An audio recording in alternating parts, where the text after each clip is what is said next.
je cherche quelque chose au fond de moi, profondément, que je veux exprimer. J'ai pas les mots, normalement.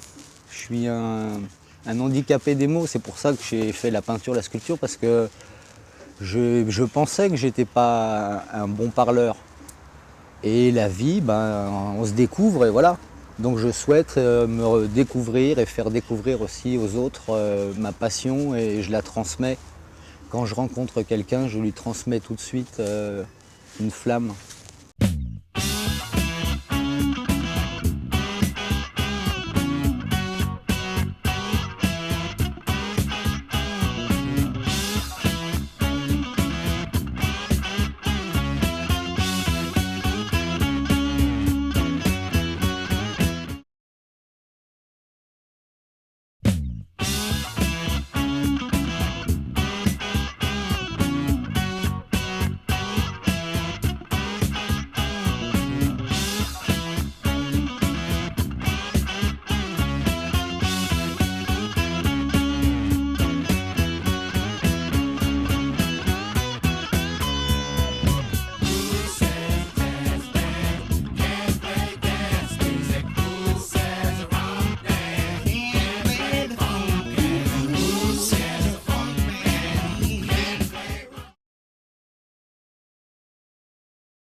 Suite à un voyage en Chine, et après je suis rentré sur Paris où j'étais aux arts décoratifs.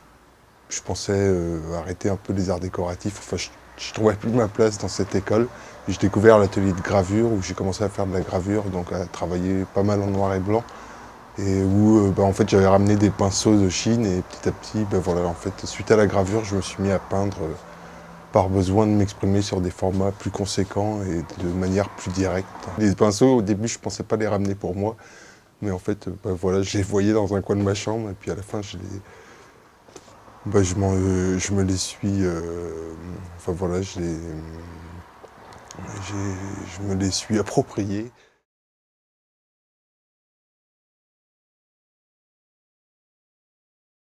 En ce moment, c'est un travail qui est plus urbain, en fait.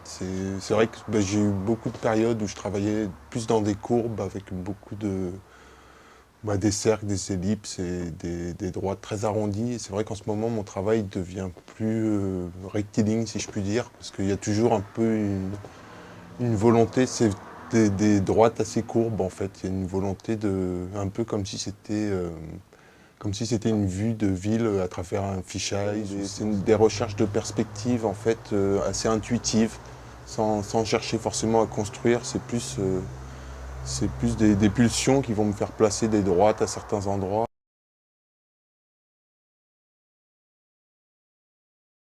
J'ai grandi à Paris depuis que je suis tout petit, et j'ai souvent eu en face de moi une façade. Et en fait, voilà, du coup, j'ai un besoin de créer des perspectives par besoin d'évasion.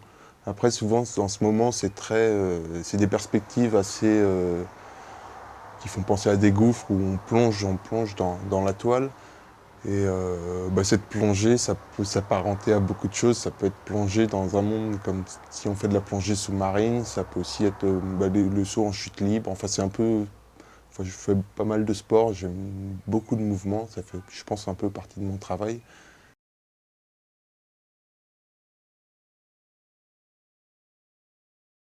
Ici, c'est un lieu un peu... moi, j'ai envie de dire souvent, c'est vraiment une chance d'être ici. C'est un peu un petit sanctuaire parce que c'est entouré d'un jardin, autour il n'y a pas de maison, il y a un collège juste en face où il y a des bruits, il y a les récréations, les enfants qui crient, enfin il y a de la vie, il y a les oiseaux. Le thème du désordre, c'est un peu un fil conducteur dans tout mon travail, c'est-à-dire que c'est l'accumulation, les superpositions, les oppositions, les changements d'échelle, l'idée de microcosme, macrocosme, d'univers, Voilà, pour moi, le désordre, ça résume un peu la vie. Enfin, c'est l'ordre, le désordre, et pour moi, c'est un peu synonyme de vie. C'est vrai que quand on se retrouve devant une toile, et surtout à l'angle de Chine, c'est un peu un combat dans le sens où on n'a pas le droit à l'erreur, ou toutes les erreurs. En tout cas, on peut pas tricher avec l'angle de Chine. Et moi, je sais que c'est ça qui me plaît beaucoup dans le travail à l'angle de Chine, c'est que Chaque geste posé, chaque mouvement posé sur la toile est indélébile. On ne peut pas, à moins de revenir comme je commence à faire, revenir à l'huile, remettre du blanc avec de l'huile, mais où c'est plus juste un travail à l'encre de Chine. C'est difficilement définissable, mais c'est voilà, ça peut être des influences de peintres, ça peut être Picasso, Alechinsky. Je sculpte la toile comme je peux, mais voilà, je ne suis pas du tout fermé à la sculpture. Ce travail de volume, des formes, le design, le mobilier, faire des choses utiles aussi, parce que le mobilier c'est aussi faire des choses utiles, alors que la peinture on pourrait dire que c'est pas utile, quoi.